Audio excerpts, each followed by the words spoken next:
Hey, hey, what's going on, peeps? My hair is a mess. Look at this thing. But I'll be turning 43 in November. Whoa, look at my. I used to have such thick hair, y'all. That Italian's kicking in. Anyways, I'm married. I don't care. Just got done feeding puppies, and they's a crying.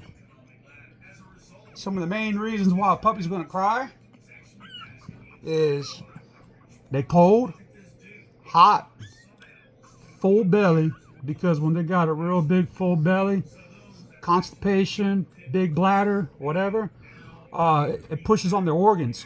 Look, boy, you can tell I haven't been sleeping good. Look at them bags. Holy crap. Well, anyways, it pushes on the organs and it can become very, very uncomfortable. So these guys, they're hitting 3 weeks old tomorrow, and they still haven't fully developed the muscles for them to contract, to urinate, and to poopiate. But what I have noticed is the urine has started to turn more yellow, which I don't remember the scientific term about that, but that's when they're actually starting to concentrate the urine more. So they are definitely moving along. So what I do is I just come down here, paper towels, I just kind of get them going, see what I can get out. And I've noticed with my litters, I'm still new to this, y'all. A lot of research. Don't listen to anything and everything I say. Make sure you do your own research to back up anything I say, because you know what? I could be wrong.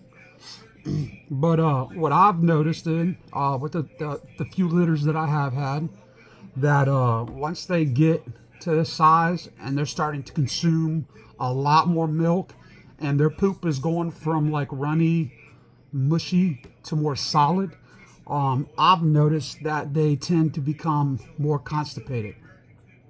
So, whereas before, they're pooping multiple times throughout the day, every time you stimulate them, they're having just a little bit of squirts, little backfires, and running stuff's coming out, and it could be all various different colors. I call it mustard color. Sometimes it could be green. That's okay. It's normal to see green poop, especially if your mama's on antibiotics. All right. So what I'll do is, I'll stimulate. You can see a little bit, not much, because I have been noticing. I know, buddy. Dude, I'm walking. I have been noticing that there's been urine spots in the whelping box, and so they have been relieving themselves, but the poop hasn't been coming. So if I stimulate them all throughout the day, and I'm getting ready to come up on a full day, oh, hey, that's my boy Larry from True Powerhouse Frenchies. Hey, I'll get that. I'll call you back, buddy. He can't hear me. I'm just speaking out loud. But if I stimulate them and I don't get them to relieve themselves, and we're getting ready to come up on one full day, then I'll just go ahead and do a water enema and get them to pass the stool, because you don't want them to be bound up, because for one, it's just not good for them. Two, it's very uncomfortable. If y'all ever been constipated, y'all know that it don't feel good. And when you finally take that big old poop, I was actually constipated these last few days. And then finally, when you get all that poop out, you're like, woo, dear Jesus, that felt good. All right, so I don't like to too much, because it can cause irritation. So I'm going to sit him down. And we're going to pick up Omega, because Omega's the one that's making all the racket. Come here. That boy, he big. Look at that boy here. He big. He's a full 3 ounces bigger than his brother. So let's see what we get this boy to do. Oh yeah, he peed. And what I do is, right at the tip of his penis, I come in a little bit behind that. So basically in the gooch area. So the shaft area. So between the tip of his pecker, the tip of his schmeckle, and his balls, which haven't dropped yet, of course, I kind of just get in there and I just tap on it. I know, buddy. See, I have a feeling that he's constipated, because he didn't pee that much, and he's whining and fussing and crying. He's still peeing. You see it dripping. He's still whining and fussing. So what I'm gonna do is I'm gonna go in the bathroom, warm me up some water, and we're gonna go ahead and give these two dudes an enema and get them to release themselves. And what I do is just warm water, distilled water. I'm on a well system out here in the country, so I don't. This is where just do your own research. City water, well water is different. And city water, it's probably got a whole bunch of stuff in there. I don't know, but out here the well system, we got a charcoal system and everything, so it's run through a purifier, and all that jazz. So I'm not too concerned about it.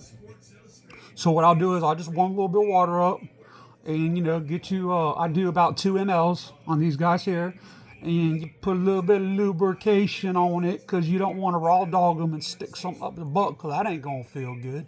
Just sticking your finger up your butt with no lubrication on it, it don't feel good. Not that I know. I've never done it before. I'm just saying. So 2 mLs.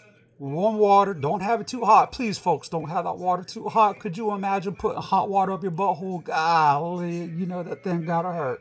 So just warm water, okay? A little lubrication, a little KY, whatever you got, A&D ointment. I don't care what it is. Just get something that ain't gonna hurt them. Stick it up in there, nice and slow, okay? Nice and slow. Don't be My Lord, man, some of y'all don't have a little bit of common sense. And this is the other thing that I do. If they're not going, I rub them on their back. I rub on the side of the stomach, like that.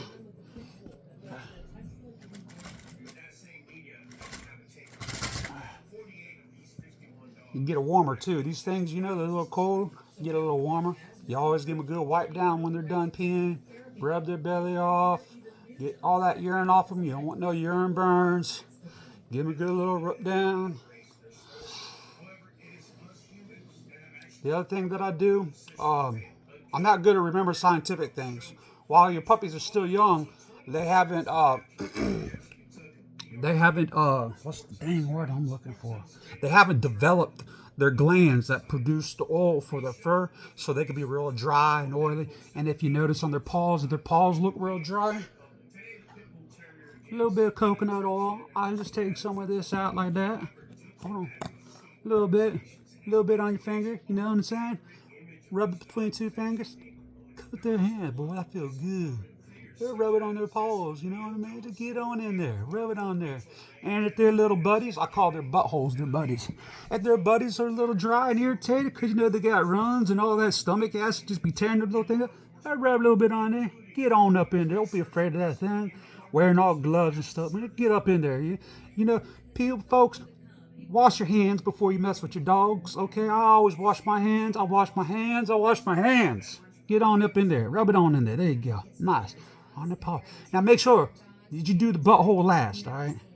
I'm just giving y'all a quick rundown. Don't be like rubbing it on their butthole and then dipping it back in the container, rubbing it on their nose and their face. Do their buddies last. All right. So, between the both of them, it's what? No poop, though. So, what we're going to do is we're going to take these guys in the bathroom. Look how cute he is. Look at that guy. Oh, man. Look at him.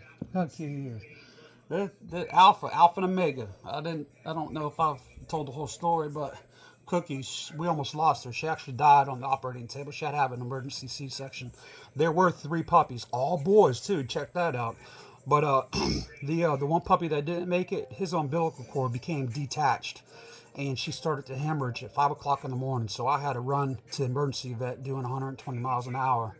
But it was an ordeal. But these are the 2 boys. This guy here, Alpha, he's got a lot shorter of a back. Oh, I know. Yeah. They're starting to play fight with me. Arr. They get them out of it. Arr. But this is Alpha and this is Omega. So the beginning and the end, right? I am, says the Lord. So I chose that name because this was her first litter. She'll be 3 years old in December. And unfortunately, this is going to be her last litter. Just not worth taking a chance. You know, technically she could still have another litter, but I don't know what caused that to happen. I'm very careful with my dogs, y'all.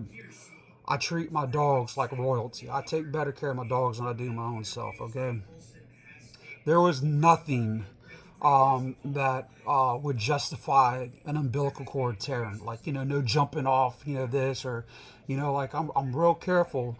Leading up to the last few days of the pregnancy. Okay, she was on day 63, and when I had her reverse progesterone tested, and it was like a 3.5. You know, they wanted to be 3 or lower, but technically 2.9 or lower, and it was a 3.5. And they guaranteed that she wouldn't go into labor and this and that, and told me to come back the next morning. Well, the next morning at 5 o'clock, this emergency happened. I wish I would have pulled them that day. I asked if they do motility and heart rate check, and I don't know if their machine was broke or what, but they said no. All they could do is reverse. I didn't feel comfortable pulling the puppies with just a reverse number. I wanted to make sure and check motility, because motility, basically the movement of their digestive system, motility is basically like the last thing that gets developed. Another doctor said, you know, they're checking lungs and stuff, but a good way to verify and make sure that your puppies are ready, that they're gonna, you know, that they're good to go, is to check motility and heart rate. When that's done through ultrasound. So they didn't have that, so I took a chance, and I regret it. Because, like I said, Cookie, she actually died on the operating table. They had to give her medication to get her heart going again. But she's okay now. So back to the names. That's why I chose Alpha and Omega. It was perfect. Two brothers. This is going to be her last litter.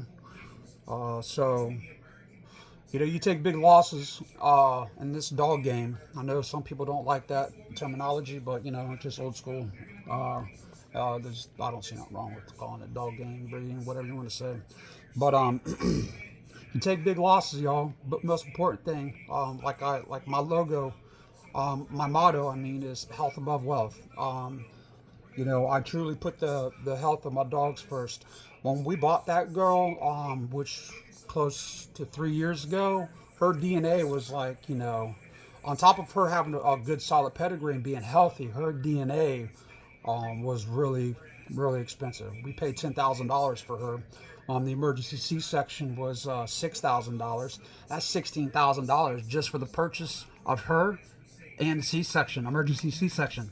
That's not including taking care of her and, you know, all the different, you know, vet appointments, you know, reverse progesterones. I mean, the list can go on. I guarantee you, I got over $20,000 invested into that dog, and I'm only going to have 2 puppies.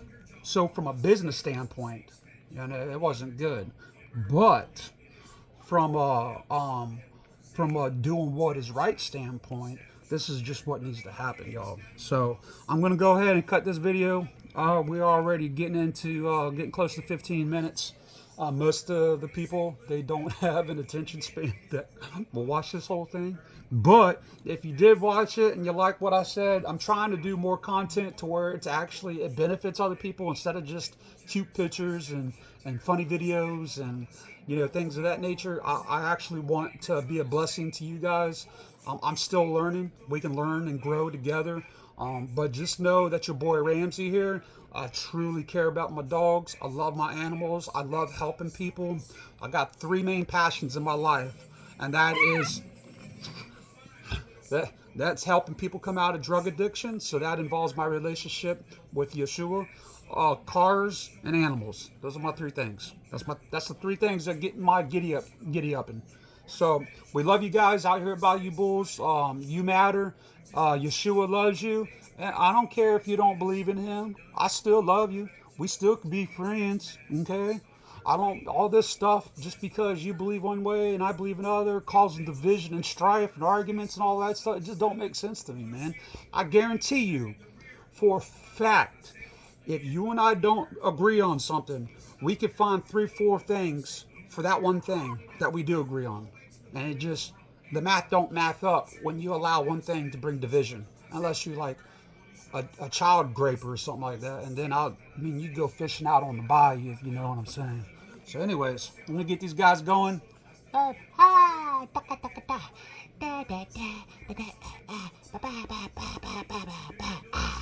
right, we love you guys. Deuces.